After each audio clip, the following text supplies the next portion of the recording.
YB stays on your neck. So in that situation, I was actually ringside. People were buzzing around me. We've got a problem with the gloves. We've got a problem with the gloves. He's put on his gloves that he chose in the rules meeting, and they wouldn't go on his hand properly, or there was a problem with the thumb or something. He wasn't happy with his gloves. He asked to wear another pair of gloves. Okay, this is not overly common, but it's been done quite a few times before. Yo, my dons, make sure you hit that like button, comment, subscribe, and obviously hit the bell for notifications. So we just heard there from Eddie, a la cover up, Hearn, Eduardo, the slimy, the silver-tongued devil, Hearn. Now, I don't know about you lot, the reason I've doing this video is because there seems to be a lot of wishy-washiness going on here with this Dillian Whyte situation. Now, I'm all for wishy-washiness, but wishy-washiness in certain situations it implies a level of unscrupulousness going on, a level of silver-tonguedness going on. So what do we know? Dillian Whyte, well, Oscar Rivas' team allege there was some funny business going on with Dillian Whyte's gloves, and actually I not broke this story, but I reported on it a few days ago, and a lot of Dillian Whyte fans, and in fact I'm pretty sure Eddie Hearn himself said, oh yeah, that wasn't a problem. Well, all that happened was someone on the undercard, an undercard fighter, took Dillian Whyte's gloves. That's all it was. Dillian Whyte was really angry after the fight because someone on his undercard took his gloves, and actually I'm pretty sure it was if I had more time, if I could be bothered, I'd go back and bring the clip up, but this is pretty much a fact. I think it was the first video that came out on IFL TV since the news broke that Dillian Whyte popped. I think it was a Scottish guy who interviewed him. The first one, not the one I've just played you there, that was pretty much one of the latter ones, maybe a few days after, but the very first one, I'm pretty sure the Scottish guy addresses with Eddie Hearn about the gloves, and Eddie Hearn at that point says, oh yeah, it wasn't much, just someone from the undercard took his gloves. Anyway, and on that note, quickly, just to clear that up, let's say it was someone accidentally took his gloves. It doesn't work like that. Undercard fighters don't just get the prime fighter's gloves for the sake of it. That's not how it works. It was really not. Your gloves are your gloves. Your gloves are with your team. How do your gloves end up with someone else's team? Does that make sense? It's really not rocket science. Your team are responsible for your gloves, or the commission, I'm not sure who it is, either your team or the commission are responsible for the gloves. I find it hard to believe that fighters' gloves get mixed up. But putting that to one side, anyway, unfortunately, gloves mixed up or not, Eddie Hearn has debunked his own theory here, his own case of what was going on. Like I said a minute ago, that when this news first broke, or when the PED news first broke, and this glove news kind of first broke, Eddie Hearn said it wasn't a big deal. All that happened was someone on the undercard took his gloves. I found it a bit odd, but I thought, fine. Anyway, 2-2s now. I'm minding my own business, and I watched this Eddie Hearn interview. Eddie cover up Hearn, and what do we hear Eddie Hearn say? Eddie Hearn says, oh yeah, I was in the front, but the only problem with the gloves was that Dillian Whyte tried on his gloves and they didn't fit. So he did this and he did that. So I thought, wait a minute, I could have sworn Eddie cover-up Hearn said a few days ago that the undercard fighter took it. And like I was saying, when you start getting stories, did it or did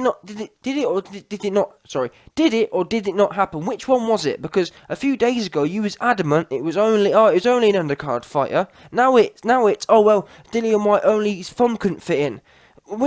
How can you be adamant about two stories? There's only one truth. Do you understand that? Only one thing happened. Which makes me, when you've got the same guy on different days saying different things, and he was saying, listen, 3 days ago when he said about, oh yeah, someone from the undercard took the gloves, Eddie Hearn was adamant then. He said, oh, it's not a big problem, I know exactly what it is. He wasn't saying, oh, I'm not sure, but I think it's this. He was saying he was sure it was because someone from the undercard took it. Now he's saying he's sure that it was Dillian Whyte's thumb couldn't fit in it. Which is it? And then when you've got two different stories from the same guy on 2 different days, that tells me He either ain't got a clue what he's talking about, or there's something unscrupulous going on. I've got to be honest, I love Eddie Hearn, I love what he's done for boxing, but I'm not going to excuse fishiness going on. It's fishy.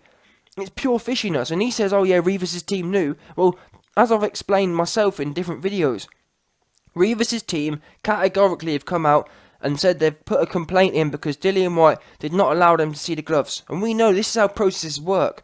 When fighters have their gloves wrapped, yeah, someone from the opposing team is supposed to be there to make sure when you have your hands wrapped, and your gloves put on, there is always, or someone from the opposing team is meant to be given the opportunity to come and watch you put them on. Rivas' team allege Rivas was not given that opportunity. Now I'm not sure how protocol works. Eddie Hearn says that the WBC and UCAD were there. I'm not sure if that's good enough. Is that okay? I'm not sure. The way I understood it was someone from the team should at least be given the opportunity. Now, if it turns out that, we gave Rivas a chance and they said no, that's different. But if the rules are that the opposite team should be given the chance and they weren't given the chance, that's a breach of a rule, is it not? WBC and UCAD or not. That's irrelevant. If the rules say there should be WBC, UCAD, and someone from the other team, there needs to be someone from the other team. If you didn't give them the opportunity, that's not right. UCAD or WBC or not. Simple as that. And the fact there's two stories clinging around, it makes me question. It just adds to the fishiness, does it not? I'm not even sure. I'm not sure what's going on. Either way, it just doesn't look good. It really don't. And that's the other thing. Quickly. On that second story, the first story of, an undercard fighter took it, that's not very believable either. But the second story of, his thumb didn't fit. Well, I'm thinking, when you select, how it works is, gloves are put on a table and you pick a pair. When you pick a pair of them gloves, you choose them.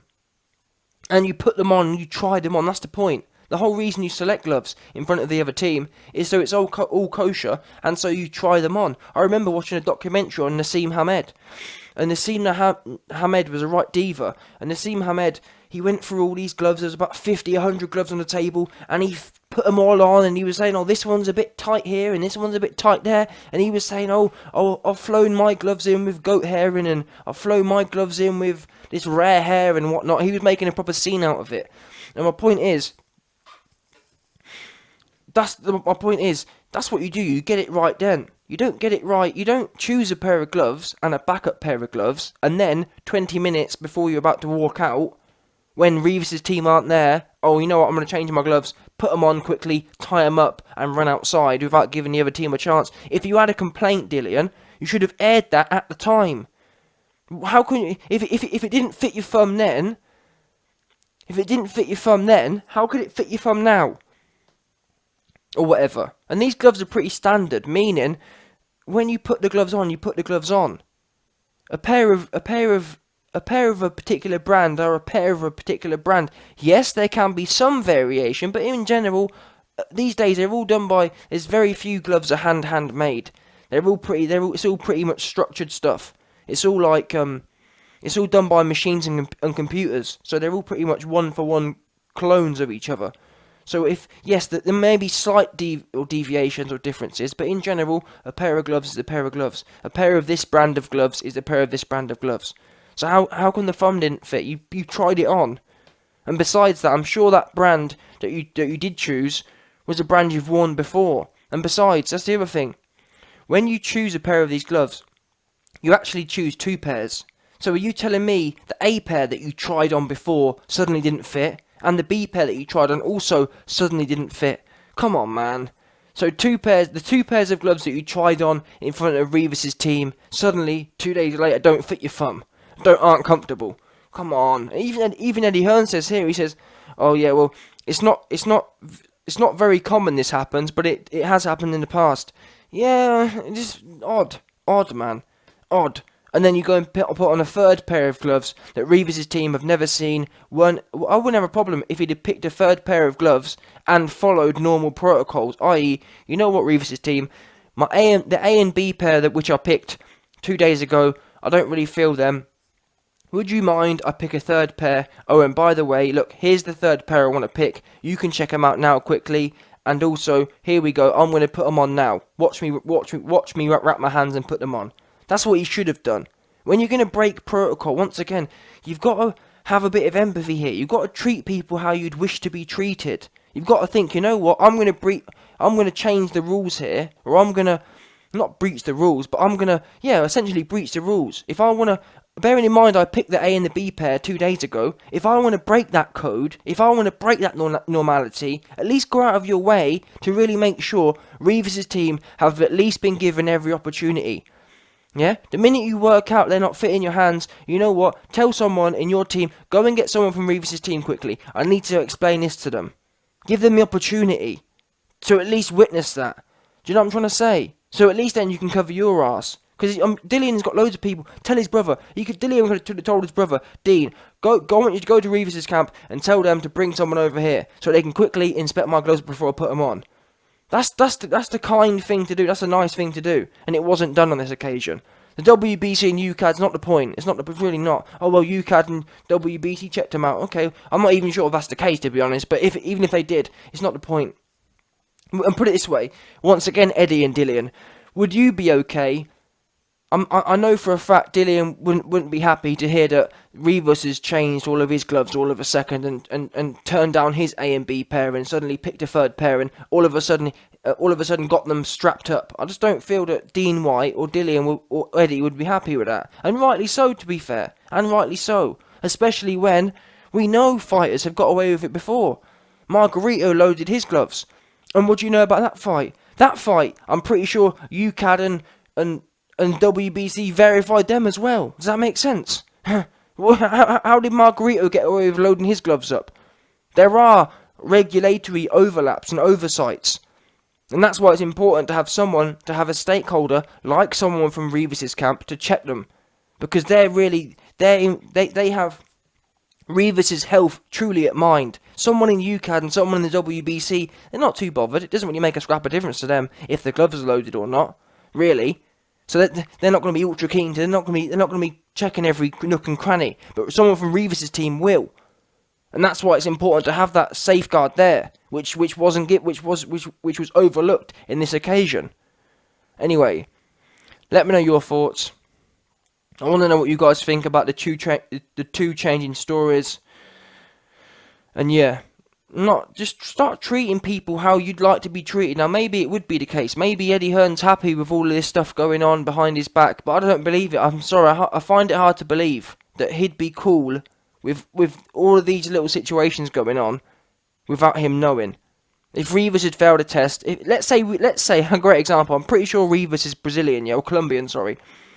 If Dillian Whyte was to rematch Rivas in Colombia, and we found out 3 days later that the Colombian authorities had popped Rivas 3 days before, and it suddenly comes out 4 days later that they'd cleared Rivas without the B sample coming back clean.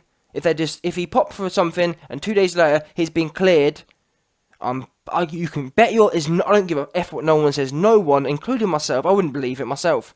No one would be sitting here saying, well, the process was followed, the Colombian authorities followed process, it's process, or he's been cleared by the Colombian authorities. Everyone would be shouting off the rooftops about Pablo Escobar this, Pablo Escobar that. That's what they'd be saying. Oh, the cartel got in, that's what they'd be talking that. And rightly so to an extent, but don't now tell me that because the UCAD have passed it and cleared him, it's alright. Don't tell me because UCAD checked the gloves, it's alright. Because people wouldn't be having it, and I'd be saying the same thing. I'd be saying Oscar, Juicy Rivas. I'd be taking the piss. So you got to be consistent. And the YB's one thing we do know is consistent.